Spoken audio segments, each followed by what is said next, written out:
You're watching Good Evening San Diego.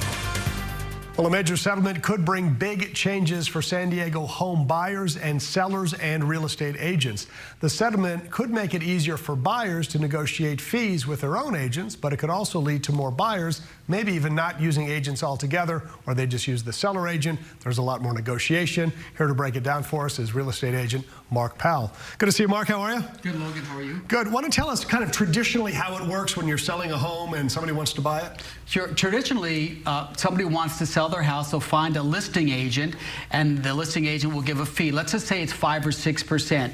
That listing agent would then split their commission fee with a buyer's agent in the hopes that you'll get more people coming into the property.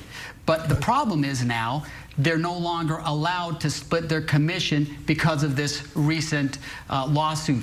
So, for example, there's $1 million home. The seller pays what? I guess $60,000 to the seller's agent. If it's 6%, then they give 30. Each agent makes 30 grand on the $1 million home. That's correct. That's the way it used to be. Right. So now, when you list the house, you'll list it for 2.5% or 3%. Nothing offered to the buyer's agent. So the buyer now has to pay the buyer's agent that fee. So what will happen is they have to fill out this mandatory form. It's called a buyer-broker agreement. And that form will say, if I sell a house to you, you're going to pay me the 3%. I'm going to try and collect the 3% from the seller. I'm going to ask the seller, hey, I'm bringing you a qualified buyer. Will you pay it? But if they don't, they say, I'm only going to pay 1.5%. That buyer is now on the hook for the other 1.5%. Interesting. I remember there was a time I tried this, and I think I was unsuccessful, but you're buying a home, and you can't quite come up to the price of the home, so you try to see if maybe the seller's agent will kick in a little of their commission to the buyer's agent, and maybe you make the sale, right? It's like, hey, why don't you guys take a little less, and we'll all make it happen. Very common occurrence where if you go to the listing agent will reduce their side of the commission, and then in turn you get a discount on the house because that commission will now bring the house price down. Now that works out pretty good if everything goes well, and at the end of the deal you're popping the champagne, welcome to your new house. But what if things go sideways? The same person who had a listing agreement and a contract with the seller is now representing you. It's kind of like the defense representing the prosecution. How do you negotiate that? Yeah, carefully. What do you think this may or may not do to home prices?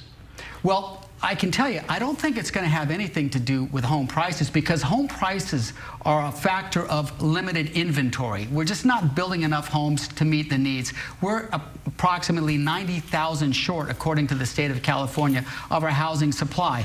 But what it will do, it'll put more money in the seller's pocket, because as agents compete, you might even get a flat fee. Someone will say, I'll do the whole thing for $2,000. So the person selling the house now is going to realize a lot more income on the sale of the property. It seems like more and more people who want to buy a home or even sell it, they can just go online to so many of these sites. Redfin, right? Zillow, Realtor.com. You can punch in a zip code and at least start to shop a little bit. And is that what kind of happened here? It's like, wait a minute, maybe we don't need the agents quite as much as we did back in the day when it was kind of all on paper. Logan, you're spot on with that. What I'm thinking is going to happen is you're going to see a lot of different platforms coming up for people to buy homes. And with the advent of artificial intelligence, you might see people not even using a realtor anymore, having some AI-generated kind of platform, putting on those weird Google glasses, walking around the house yourself. We don't really know how this is going to wash out, but I probably guarantee you there's going to be some unintended consequences when this whole thing pans out. It will be interesting to see how AI gets into this. It's getting into so many facets of our life. Good to see you, Mark. Mark Powell for us. Thank you, Logan. All right, appreciate it.